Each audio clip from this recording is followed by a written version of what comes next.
Hi guys, welcome to Smart Commerce Classes. My name is Anshul Mittal and in today's video we will be covering the exam kit questions of tangible non-current assets. Guys, before we start, if you have not subscribed to my channel, please subscribe it and share my channel with your friends and knowns and ask them also to share it and subscribe it. So let's start. So tangible non-current assets. First question. A non-current asset register shows carrying amount of non-current asset for 85600. So एक non-current asset का carrying amount था 85600.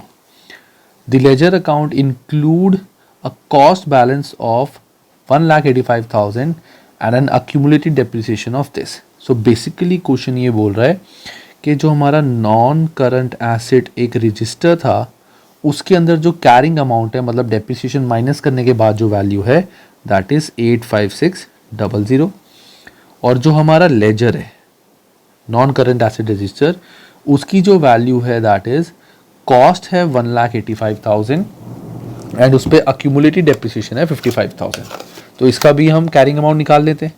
तो 1,85,000 minus 55,000 तो as per laser जो हमारा balance आ रहा है that is 1,30,000. ठीक है. अब आगे which one of the following statements में एक्सप्लेन द डिस्क्रिपेंसी कि कौन सी स्टेटमेंट इस डिस्क्रिपेंसी को क्लियर कर सकती है. दैट मीन्स कौन सी डिस्क्रिपेंसी को अगर हम देखें तो इनका आंसर मैच करना चाहिए जिसकी वजह से प्रॉब्लम आ रही है. तो वो सिचुएशन हम देखेंगे.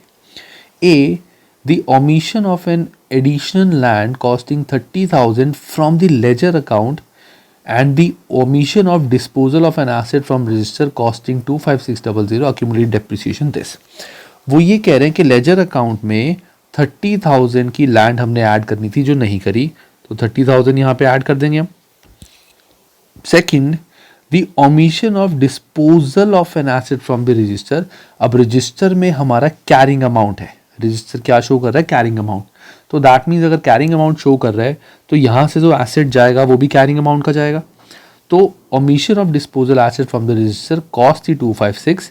इसमें से अगर हम 1120 माइनस करेंगे दैट इज 14400. इतने की वैल्यू नॉन करंट एसेट से माइनस हो जाएगी कि ये डिस्पोज ऑफ हो गया. तो देखा जाए तो यहाँ टोटल ज़्यादा आ रहे हैं यहाँ कम आ रहा है. सो this is not the answer. So A is not the answer. हमें ये देखना है कि कौन से डिफरेंसेस को डालने के बाद इनका टोटल मैच करेगा.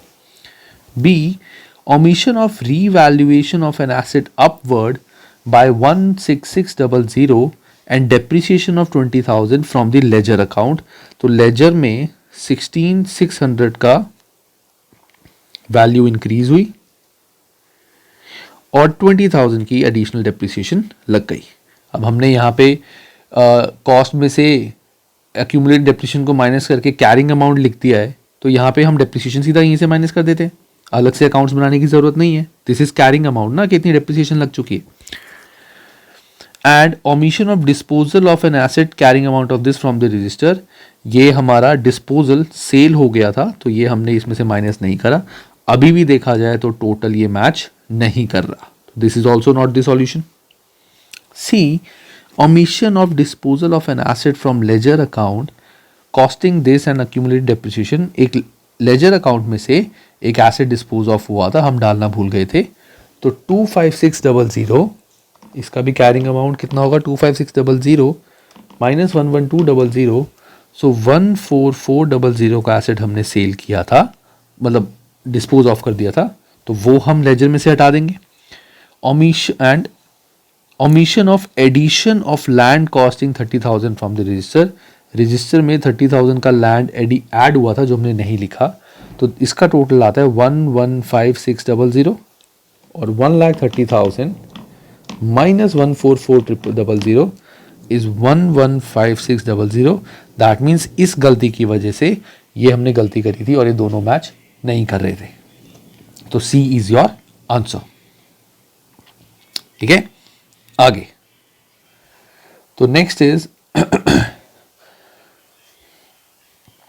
Lorry bought an asset on 1st January 2014 for 2,35,000. He has depreciated it at 30% using reducing balance method.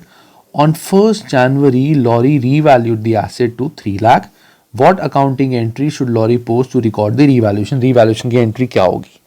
अब इस डेट तक रिवैल्यूएशन लाने के लिए हमें डेप्रिसिएशन देखनी पड़ेगी. तो 2,35,000 पहले साल डेप्रिसिएशन लगेगी 30%. रिड्यूसिंग बैलेंस मेथड है, तो मैं यहाँ लिखता हूँ बैलेंस 2,35,000. पहले साल की डेप्रिसिएशन मतलब 14 की डेप्रिसिएशन. तो 2,35,000 इंटू 30%. So this is 70500. तो हमारा कैरिंग अमाउंट क्या रह गया?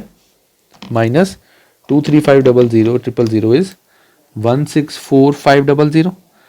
अब 15 की डेप्रिसिएशन, इस वैल्यू का 30%, क्योंकि रिड्यूसिंग बैलेंस मेथड है, अब इसका 30%. So this into 30 divide by 100, 30%. सो 49350, ये वैल्यू यहां से माइनस होगी. तो कैरिंग अमाउंट हमारा जो आएगा दैट इज 164,500, 115,150.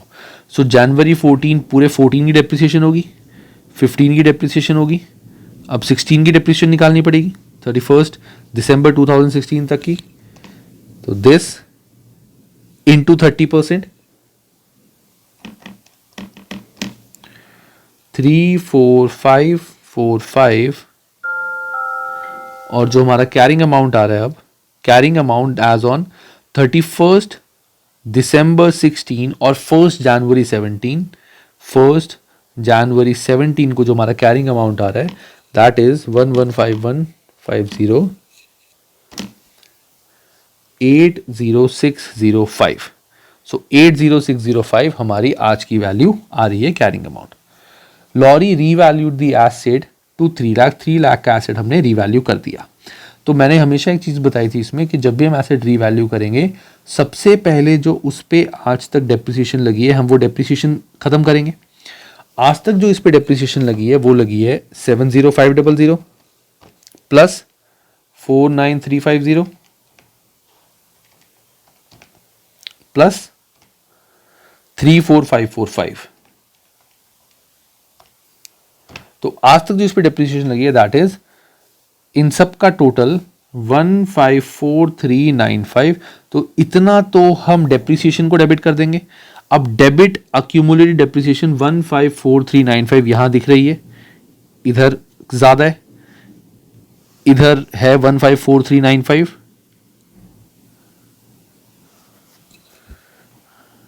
नहीं गाइस, ये एंट्री गलत है, ये क्रेडिट लिखना भूल गए यहां पे.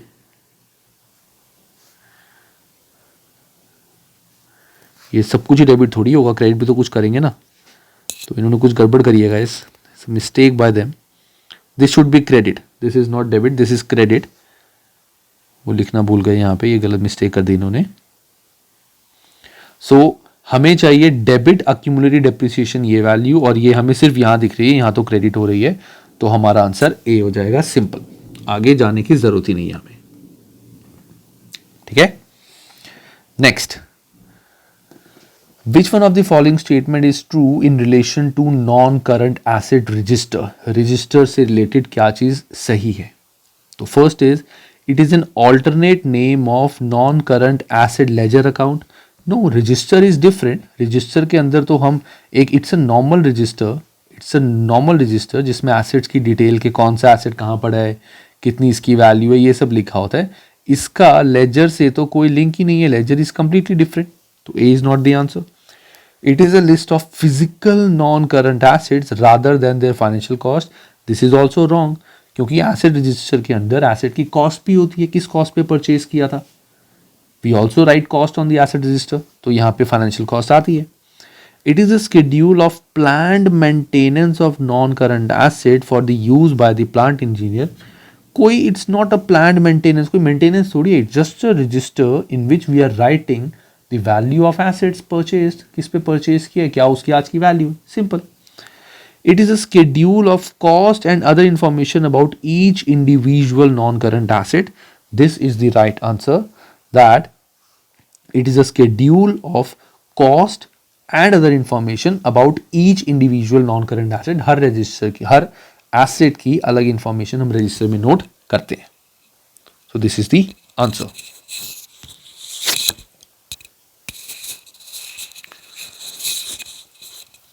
एक सेकेंड, ठीक है.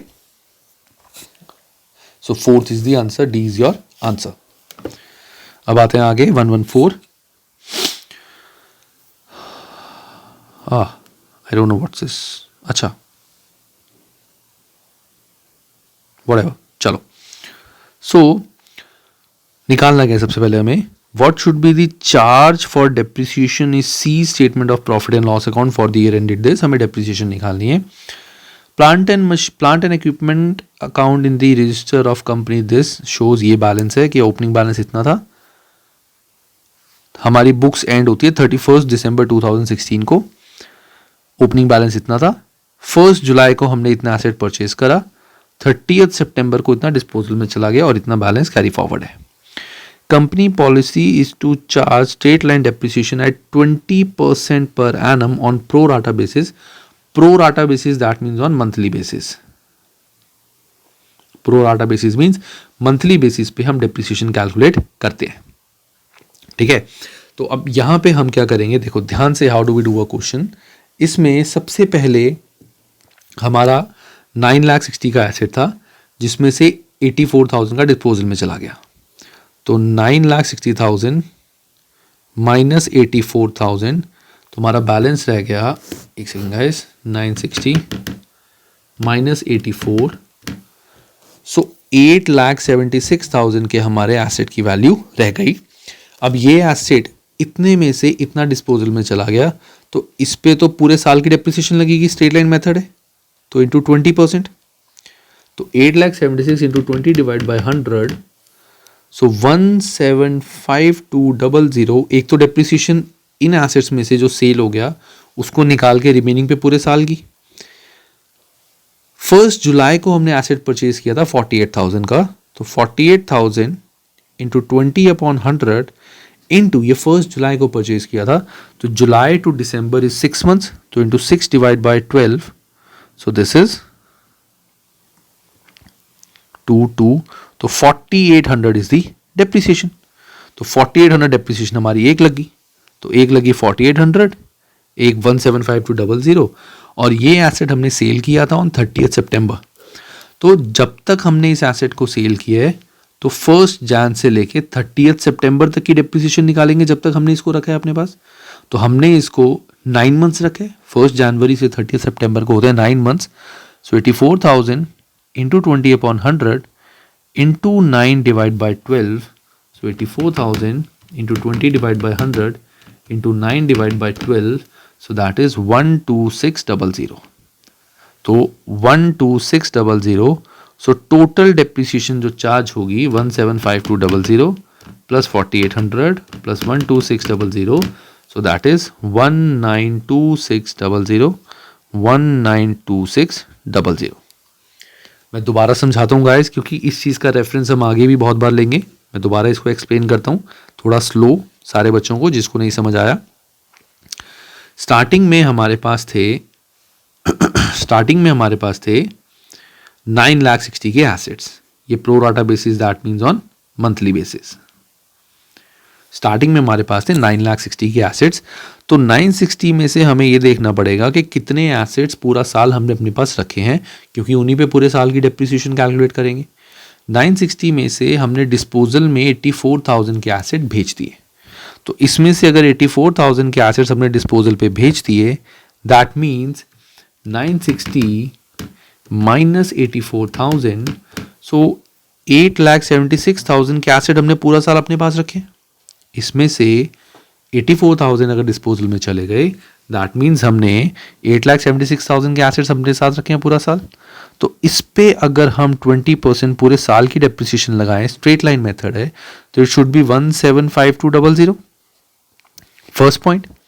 सेकंड, 1 जुलाई को हमने एक एसेट परचेज करा है. तो 1 जुलाई को अगर हमने परचेज करा है तो डेप्रिसिएशन भी 1 जुलाई से स्टार्ट होगी. बुक्स क्लोज हो रही है 31 दिसंबर को, तो जुलाई August, September, October, November, December, 6 months. So 48,000 into 20% into 6 divided by 12. So this is 4800 second depreciation. उसके बाद हमने एक एसेट 30 सितंबर को डिस्पोजल में भेज दिया. डिस्पोजल में भेजने का मतलब है इसको सेल कर दिया या स्क्रैप कर दिया, वॉट एवर. तो जब हमने डिस्पोजल में भेजा उससे पहले की डेप्रिसिएशन हम कैलकुलेट करेंगे. दैट मीन्स 1 जनवरी से लेके 30 सितंबर तक की हम डेप्रिसिएशन कैलकुलेट करेंगे. सो 84,000 into 20% into 9 divide by 12. So that is 12,600. तो टोटल डेप्रिसिएशन हमारी हो जाएगी 192600. सो this should be your answer. आगे गाइस जल्दी से. ऑन 1 जनवरी 2017 क्वेश्चन पढ़ेंगे पहले. What amount should be capitalised for plant in Jades company accounting records. इसका मैंने तुम्हें एक चीज़ बताई थी कि एसेट को स्टार्ट करने से पहले का खर्चा उसकी कॉस्ट में ऐड होता है. एसेट को स्टार्ट करने से पहले का खर्चा उसकी कॉस्ट में ऐड होता है. हमने प्लांट परचेज किया, ये कॉस्ट में ऐड होगा. डिलीवरी टू फैक्ट्री, मशीन तो फैक्ट्री के आने के बाद ही स्टार्ट होगी ना फैक्ट्री में, तो ये भी इंक्लूड होगा. 1 ईयर वारंटी कवरिंग ब्रेकडाउन. अब कार की वारंटी कार से रोड पे जब आती है उससे पहले बिना वारंटी के कार को हम रोड पे नहीं ला सकते, बिना इंश्योरेंस के. Sorry, warranty is different. बिना इंश्योरेंस के हम उसको गाड़ी से बाहर, कंपनी से बाहर नहीं ला सकते. 1 साल की वारंटी कवरिंग ब्रेकडाउन, उसके लिए हमने अलग से पे करा है. It's not a free warranty जो कंपनी दे रही है, उसके लिए हमने अलग से पे करा है. So this warranty is asset को बाद में लाने के बाद का खर्चा. एसेट आ गया, हमारे पास आ गया, हमने एडिशनल उनकी वारंटी करा ली. So this should not be included in the cost, क्योंकि इसमें एसेट को स्टार्ट करने के बाद का खर्चा है. Modifications to factory building costing 2200 were necessary to enable plant to be installed. That means installation expense. So installation expense ये ज़रूरी था, इसके बिना एसेट स्टार्ट ही नहीं होता, तो इसको भी इंक्लूड करेंगे. सो 48,000 plus 400 plus 2200. So our answer would be 50600. So 50600 should be the answer. Next. A non-current asset was purchased in the beginning of year. For starting में purchase किया था for $2,400 and depreciated at 20% per annum in reducing balance method. At the beginning of 4th year, it was sold for this. The result would be loss on disposal, profit, ये सब वो सब. तो same इसमें हम carrying amount निकाल देंगे उस एसेट का. मैं क्वेश्चन नहीं करा रहा हूँ, दिस इज योर होमवर्क, ये तुम कर सकते हो. तुम इसका कैरिंग अमाउंट निकाल लोगे, मतलब इसमें 3 साल की डेप्रिसिएशन लगेगी, क्योंकि बिगनिंग ऑफ 4th ईयर में हमने इसको बेच दिया है, तो डेप्रिसिएशन 3 साल की लगेगी. तो 3 साल की डेप्रिसिएशन के बाद जो भी तुम्हारा कैरिंग अमाउंट आएगा उसको तुम कंपेयर कर लोगे सेल प्राइस से. तो जो भी तुम्हारा प्रॉफिट होगा या लॉस होगा वो निकाल लेना. ठीक है. मैं अगर चलो तुम्हारे को बताऊं सिंपल, इस पे डेप्रिसिएशन कितनी आएगी या वैल्यू कितनी आएगी. 2400 टी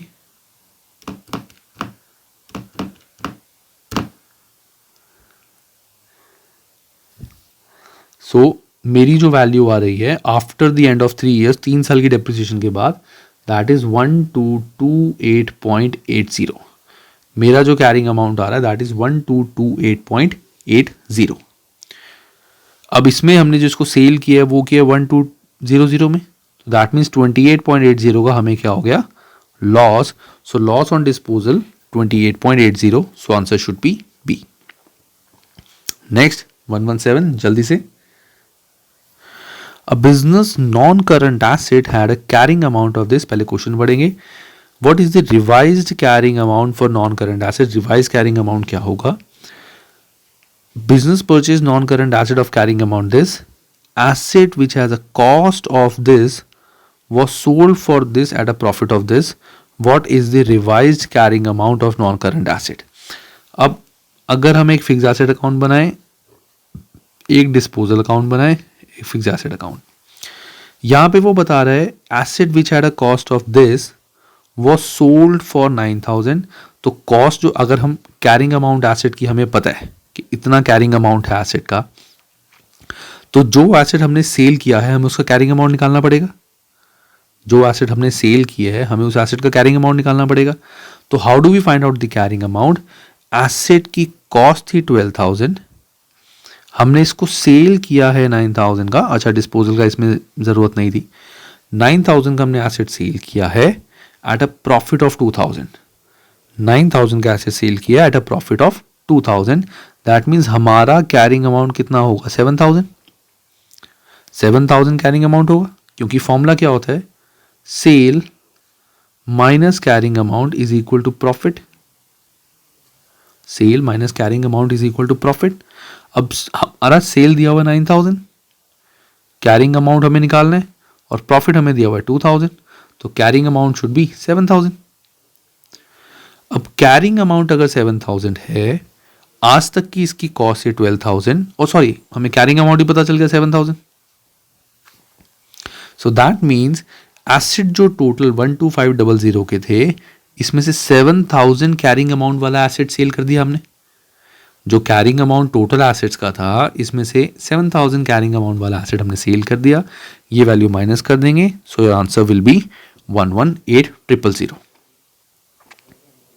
ओके, आगे what should be the cost of machine in W company statement of financial position? Cost of machine क्या होगी?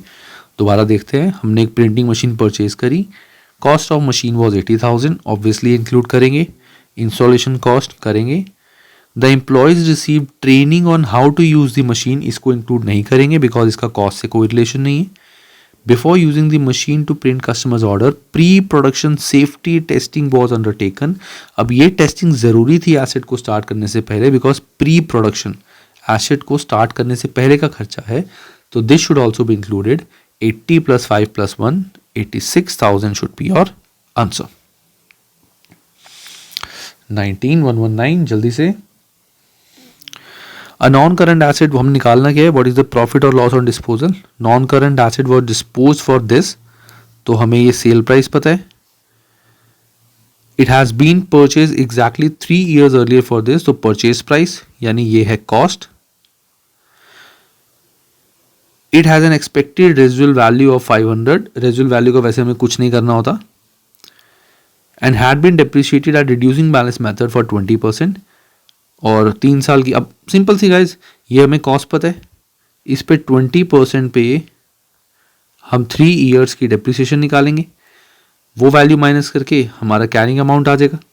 कैरिंग अमाउंट को हम सेल से कंपेयर करेंगे, जो भी डिफरेंस होगा वो हमारा प्रॉफिट या लॉस होगा। तो this should be your homework guys, simple question है, ये तुम कर लेना, क्योंकि ऐसे 2-3 क्वेश्चंस मैं ऑलरेडी ऊपर करवा चुका हूं। ठीक है, आगे 120, what will be the value of revaluation surplus if revaluation is accounted for? Revaluation surplus में कितना अमाउंट आएगा, एक बार देख लेते हैं। At the end of the financial year, Tanner company had following non current assets. Land and building इतनी cost थी, इतनी अक्यूमुलेटेड डेप्रिसिएशन है। Tanner company decided to revalue its land and building to 15 million। 15 million में revalue हमें करना है, तो ठीक है, अगर 15 million में रीवैल्यू करना है तो इतना तो डेप्रिसिएशन से यूज कर लेंगे। एसेट की वैल्यू हमें जो वैल्यू बढ़ानी है, रीवैल्यूएशन में कितना हमारा आएगा वैल्यू? देखो,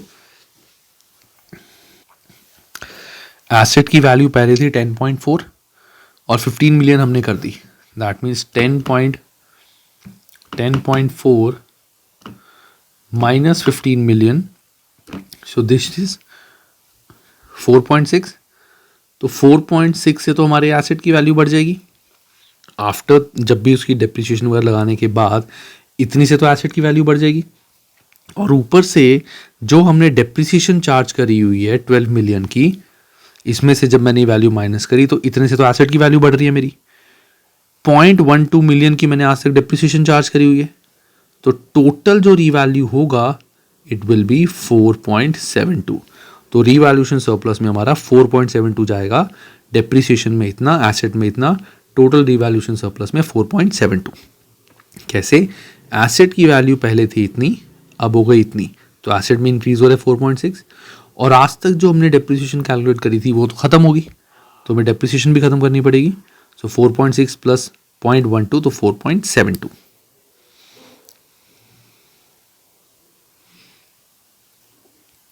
4.72 million. Next, 121. Which one of the following items should be accounted for as capital expenditure? मतलब कौन सा ऐसा खर्च है जिसको हमें एसेट की कॉस्ट में ऐड करना है? Cost of painting a building.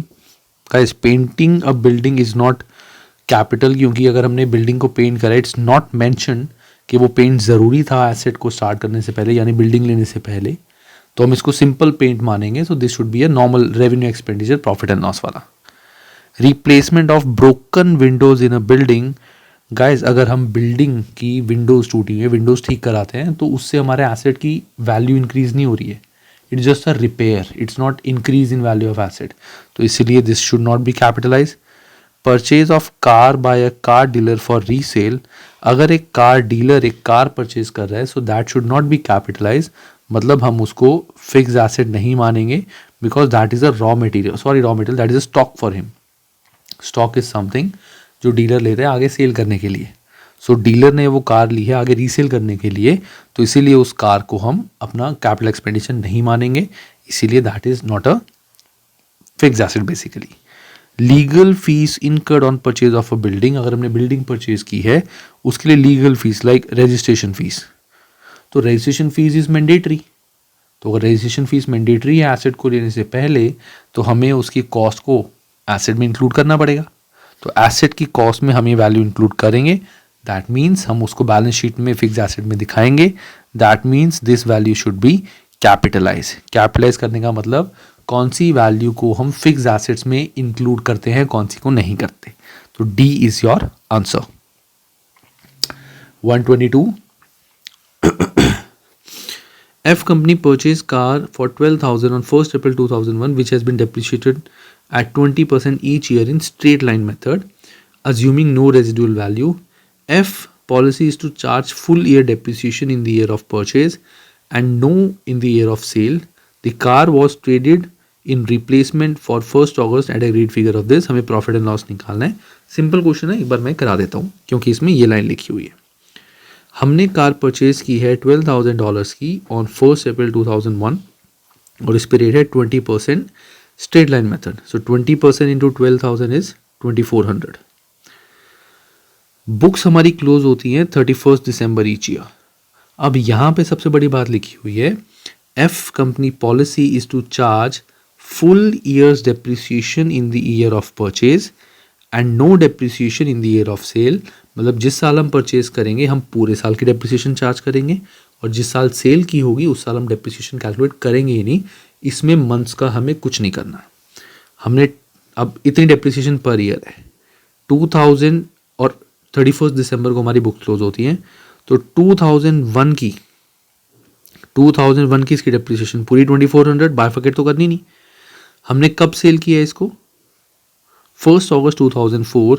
तो 2002 की डेप्रिसिएशन, 2003 की डेप्रिसिएशन. अब 2004 की डेप्रिसिएशन या 14 की डेप्रिसिएशन हम नहीं लगाएंगे, क्योंकि भले ही वो अगस्त में सेल हुआ है, but in the year of sale no depreciation in year of sale. तो यहाँ पे कोई डेप्रिसिएशन नहीं लगेगी. तो हमारा जो कैरिंग अमाउंट आ गया at the time of sale, that is 12,000 minus 2,400 minus 2,400 minus 2,400, 4,800 is the carrying amount. तो जिस दिन हमने इसको सेल किया कैरिंग अमाउंट इज 4,800, वो सोल्ड फॉर 5,000. सो हमारा 200 का हो गया प्रॉफिट. 4,800 का 5,000 में सेल किया तो प्रॉफिट हो गया 200 का. तो our answer is d. Very simple guys, very simple. अब आता है 123. ये क्वेश्चन गाइज बहुत बच्चे ग्रुप में ये क्वेश्चन मेरे से पूछते हैं, बहुत बच्चे. मैंने एक ही सॉल्यूशन बनाया हुआ है और मैं वही सॉल्यूशन सारे बच्चों के साथ शेयर करता रहता हूँ. मुझे खुद फील होता है कि मैं इसको बार बार एक्सप्लेन नहीं कर सकता, तो तभी मैं ये वीडियो बना रहा हूँ कि एटलीस्ट एक बारी में तुम्हें इसका कॉन्सेप्ट क्लियर हो जाए. It's a very very important question. So 123. On 30th September 2012 the following balances existing in the record of Lambda and Company. Plant and machinery ये कॉस्ट है, इतनी इस पे आज तक अक्यूमुलेटेड डेप्रिसिएशन लगी हुई है.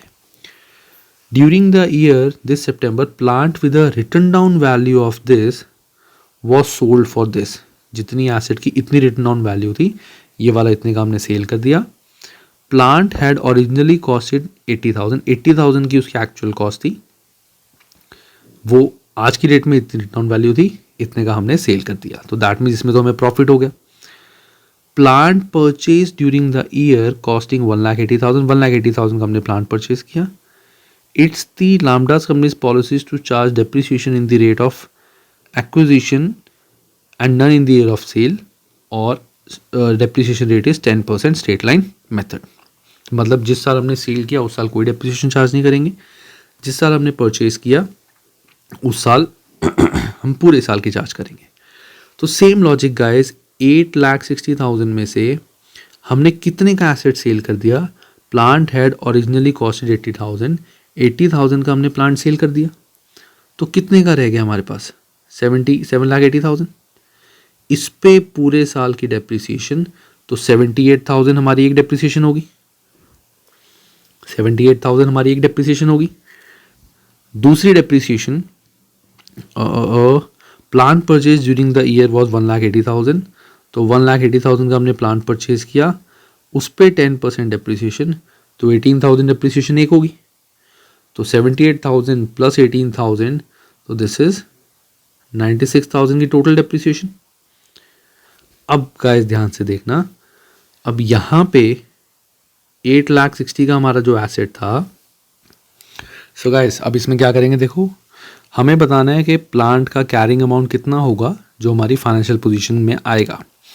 तो अगर मैं तुम्हें यहाँ पे एसेट अकाउंट बना के बताऊँ, एसेट अकाउंट में 860 का हमारा एसेट परचेज था, कॉस्टिंग थी, इसमें से 80,000 का एसेट डिस्पोजल में चला गया, हमने 180 का एसेट परचेज किया। तो जो एसेट अकाउंट है, सो एसेट अकाउंट में 860 plus 180 minus 80, so that means हमारा कैरिंग अमाउंट क्या आ गया? 9,60,000, not carrying amount sorry, total cost at the end of the year. So cost हमारी एंड ऑफ द ईयर में आ रही है 9,60,000। हमें निकालना क्या है? Carrying amount. So carrying amount मतलब एंड वाली कॉस्ट माइनस एंड वाली एक्यूमुलेटेड डेप्रिसिएशन। हमें कैरिंग अमाउंट का मतलब क्या होता है? आज तक जो टोटल कॉस्ट है माइनस टोटल एक्यूमुलेटेड डेप्रिसिएशन। तो एसेट अकाउंट से हमारे को एसेट की क्लोजिंग कॉस्ट पता लग गई। Same way we will make accumulated depreciation account. तो एक्यूमुलेटेड डेप्रिसिएशन हमें ओपनिंग दिया हुआ है 39700 और 000। डेप्रिसिएशन ड्यूरिंग द ईयर हमने चार्ज की है 96,000। हमने एक एसेट जिसकी रिटन डाउन वैल्यू इतनी थी, इतने का सेल किया, 80 उसकी वैल्यू थी कॉस्ट, आज की रिटन डाउन वैल्यू थी उसकी 37। सो 80,000 minus 37,000, so 80,000 minus 37,000, so this is, इस पे आज तक डेप्रिसिएशन 43,000 की लगी थी। और मैंने बताया था जो भी डेप्रिसिएशन ऑन एसेट सोल्ड होती है हम अक्यूमुलेटेड डेप्रिसिएशन से हटा के इसको डिस्पोजल में भेज देते हैं। तो 43,000 डेप्रिसिएशन जो एसेट सोल्ड पे लगी है डिस्पोजल में चली गई होगी।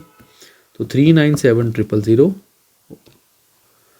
प्लस 96,000 माइनस 43,000, सो 4,50,000 हमारा आ गया अक्यूमुलेटेड डेप्रिसिएशन का कैरिंग अमाउंट। सो क्लोजिंग कॉस्ट इतनी, closing accumulated depreciation is 4,50,000. So that means carrying amount of asset आ गया is 5,10,000. So 5,10,000 is your carrying amount.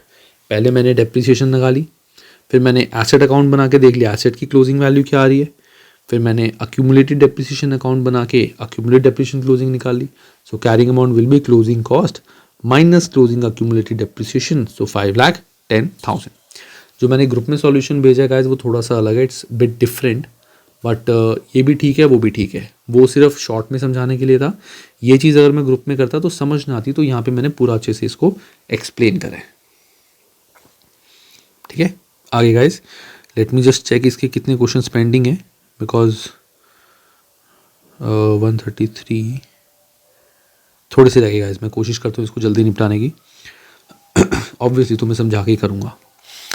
Which one of the following statement best describes depreciation? It means spreading the payment of non-current asset over a period of years. Payment तो एक बारी में हम कर चुके हैं, उसको थोड़ी स्प्रेड कर रहे हैं. It is decline in the market value of asset. Market value of asset हम नहीं बोल सकते, it's not actual depreciation. It means spreading the net cost of non-current asset over their estimated useful life.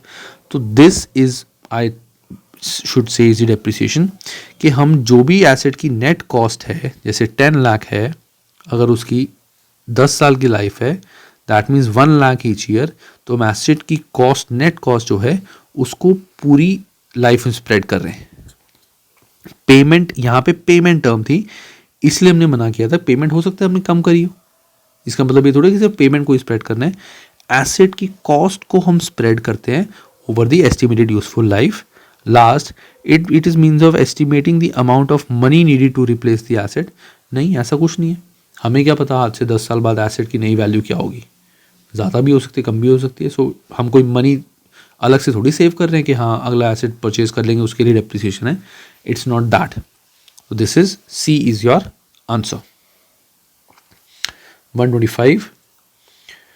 On 1st January 2008, पहले question, what was depreciation charge included in the statement of profit and loss account for the year ended 31st December 2018? On January, Wharton has a building in its book which has a cost of 380, carrying amount इतना. So opening इसके पास carrying amount है 260 और उसकी cost थी 380. On 1st July 2008, the asset was valued at 4,50,000. Asset को हमने 450 value कर लिया.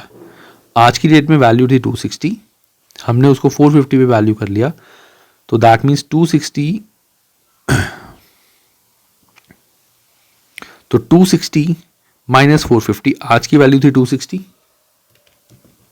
माइनस 450, दैट मीन्स 190 से हमने एसेट को रीवैल्यू कर दिया. दैट मीन्स 1,90,000 से हमने एसेट को रीवैल्यू कर दिया. आगे, Wharton accounting policy is to depreciate building at the rate of 3% on straight line method. 3% on straight line method. थी कैरिंग अमाउंट इतना था. दैट मीन्स इस पर आज तक जो डेप्रिसिएशन लगी होगी दैट विल बी 260, 120 की इस पर आज तक डेप्रिसिएशन लगी है. ठीक है,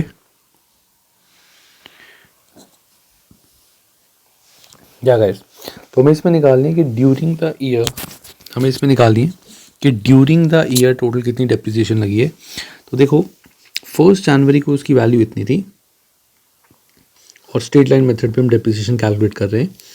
1st जुलाई को हमने एसेट रीवैल्यू किया है. तो यहाँ पे अगर मैं सिंपल देखूँ कि 3,80,000 इंटू 3% इंटू 1st जुलाई को हमने इसको वो करा है, रीवैल्यू करा है. तो जून तक की depreciation that means 6 divide by 12. तो 3,80,000 into 3% into 6 divide by 12. So that means इस पार्ट की 5,700 डेप्रिसिएशन ही होगी. तो 5,700 इज डेप्रिसिएशन अब तक की, मतलब टिल जून एंड तक की इतनी डेप्रिसिएशन है. जून के बाद हमने एसेट को रीवैल्यू कर दिया. कितना रीवैल्यू कर दिया? Revalued at 4,50,000. तो 4,50,000 पे अगर हमने रीवैल्यू कर दिया तो आगे जो डेप्रिसिएशन कैलकुलेट होगी वो 4,50,000 पे होगी. तो 4,50,000 into 3 divide by 100 into remaining 6 by 12, simple. तो 4,50,000 into 3 by 100 into 6 by 12, so 6,750. So total depreciation जो पूरे साल की लगेगी that will be 5,700 plus 6,750. So this is 12,450. तो इसका आंसर आएगा 12,450. अब गाइस अगर तुम सॉल्यूशन में चेक करोगे तो सॉल्यूशन में इन्होंने इसका कुछ अलग निकाला हुआ कैलकुलेशन. कैसे? उन्होंने ये बोला हुआ है कि एसेट की जो वैल्यू थी वो बेसिकली उन्होंने ये कंसिडर किया हुआ है कि एसेट की लाइफ में कोई चेंज नहीं आया है. दैट मीन्स जो रिमेनिंग लाइफ थी वो उतनी है. तो यहाँ पे इन्होंने ऐसा कुछ नहीं लिखा हुआ कि there is a change in useful life of asset, तो इसीलिए मैंने सिंपल 3% पे डेप्रिसिएशन निकाल दी। तो this is answer according to me. लेकिन अगर बुक का आंसर निकालना है तो मैं तुम्हें वो बता देता हूँ। फर्स्ट डेप्रिसिएशन तो ये ठीक है। अब वो ये कह रहे हैं, देखो अगर 3% एसेट पे डेप्रिसिएशन लग रही है, इफ 3% इज द डेप्रिसिएशन, तो सिंपल अगर मैं तुम्हें बताऊं, सो दैट मीन्स टोटल लाइफ उसकी कितनी होगी एसेट की। डेप्रिसिएशन का फॉर्मूला क्या होता है, cost divided by life into 100। Cost हमें पता है 3,80,000, ठीक है ना। अब यहाँ पे डेप्रिसिएशन इज 3%, 3% डेप्रिसिएशन है, तो 3,80,000 into 3%, so this is 11400। So 3,80,000 divide by life is equal to 11400। So life जो इसकी आ जाएगी 3,80,000 divide by 11400, so that means 33.3 years की इसकी लाइफ है। 33.3 ईयर्स की हमारे एसेट की लाइफ थी जब हमने उसको परचेज करा था, ठीक है, 1 जनवरी को। अब इसमें से कैरिंग अमाउंट इस पे इतना लग चुका है। अब कैरिंग अमाउंट इस पे इतना है, दैट मीन्स आज तक की डेप्रिसिएशन इतनी लगी। तो आज तक की इतनी डेप्रिसिएशन लग चुकी है, पर ईयर डेप्रिसिएशन इतनी है, तो 1,20,000 divide by 11400, so this is 10.52। So 1,20,000 is the आज तक की डेप्रिसिएशन। इसको मैं डिवाइड करता हूँ डेप्रिसिएशन पर ईयर से, सो दैट मीन्स 10.52 ईयर्स की 10.52 ईयर्स की लाइफ ऑलरेडी स्पेंड हो चुकी है। 10.52 ईयर्स की लाइफ ऑलरेडी निकल चुकी है इसकी। और उसके बाद हमने आधे साल की डेप्रिसिएशन और लगा दी, तो आधा साल मतलब 0.50, सो दैट मीन्स 11.02 इसकी लाइफ ऑलरेडी निकल चुकी है। सो 33.33 ईयर्स की लाइफ 3 माइनस 10.52 माइनस 0.50,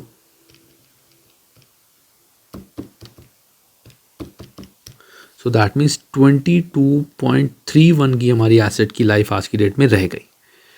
आज की जो इसकी वैल्यू रीवैल्यू है 450, इतनी इसकी वैल्यू रह गई। तो हम दोबारा से डेप्रिसिएशन कैलकुलेट करेंगे, जो इन्होंने यहाँ नहीं लिखा था कि डेप्रिसिएशन शुड बी रिकैलकुलेटेड। तो इतनी आज की कॉस्ट है, इतनी रिमेनिंग लाइफ रहेगी।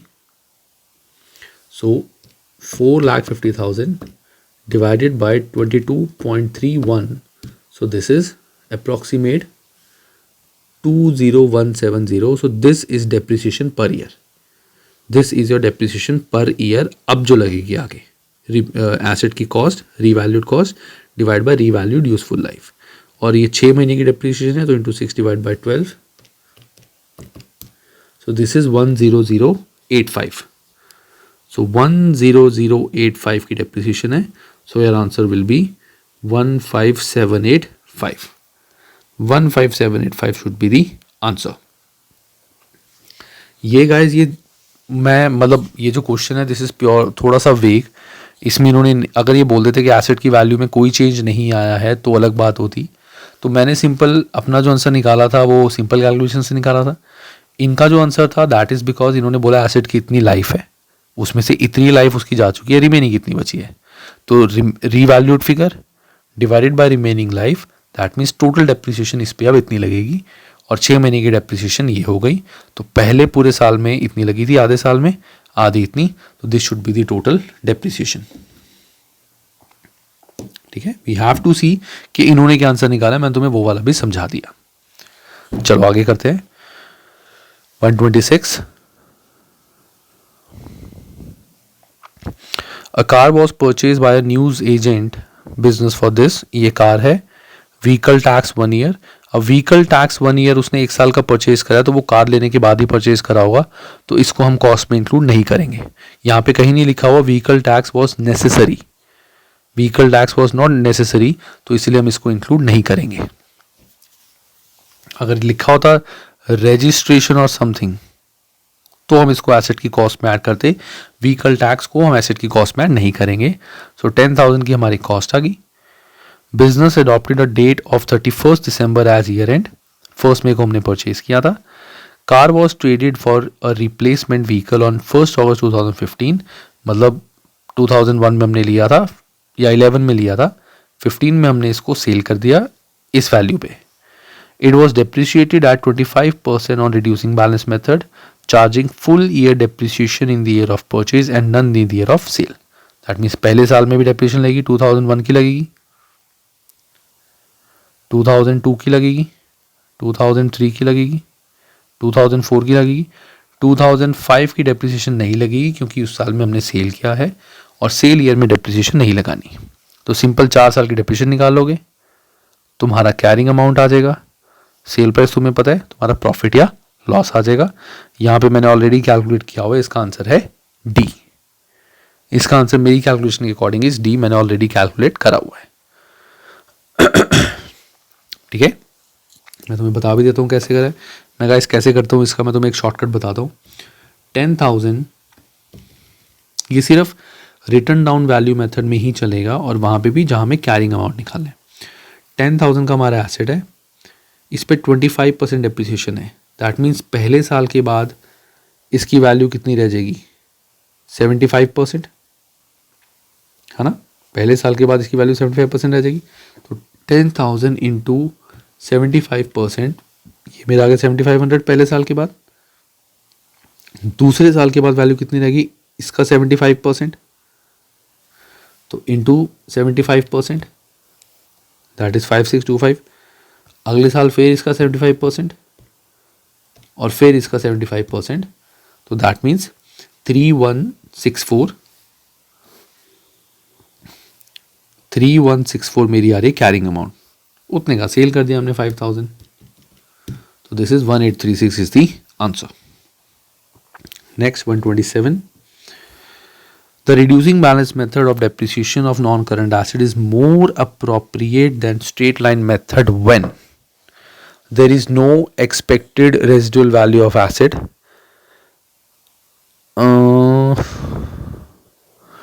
एक बार और आगे वाले पढ़ लेते हैं. The expected life of asset is not capable of being estimated. Third भी पढ़ लेते हैं एक बार guys. Let's see. The asset is expected to be replaced in a short period of time. ये तो नहीं है, इसका तो कोई रिलेशन ही नहीं है. The asset decreases its value in less later years than in early years of use. So मेरे according guys इसका answer should be D. The answer should be D. Why? There is no expected residual value of asset. इसका method से तो कोई link नहीं है, चाहे straight line हो चाहे रिटन डाउन वैल्यू मेथड हो. इससे क्या लिंक है, इसका कोई लिंक ही नहीं है. The expected life of asset is not capable of being estimated. तो ये हम फिर भी थोड़ा बहुत बोल सकते हैं, थोड़ा बहुत, कि expected life of asset is not capable, इसीलिए हम स्ट्रेट लाइन मेथड नहीं लगा पा रहे, हम ईयर्स में बाइफरकेट नहीं कर पा रहे. It can be the answer, but डी ज़्यादा प्रेफरेबल. क्यों? The asset decreases in value less in later years than in early years of use. कि एसेट, कोई भी हम एसेट परचेज करते हैं, स्टार्टिंग में उसकी वैल्यू ज़्यादा डिक्रीज होती है, बाद में कम डिक्रीज होती है. अगर तुम कोई फ़ोन लेते हो, तुमने आईफोन लिया जैसे 1 लाख का, तो पहले साल की बाद उसकी वैल्यू रह जाएगी 80, अगले साल के बाद वैल्यू रह जाएगी 70, फिर 65, फिर 60. ऐसा नहीं होगा पहले 10 फिर 80 फिर 60 फिर 40 फिर 20, ऐसा नहीं होगा. सो एसेट की वैल्यू स्टार्टिंग में ज़्यादा गिरती है, बाद में थोड़ी कम गिरती है. तो D should be the answer, appropriate answer.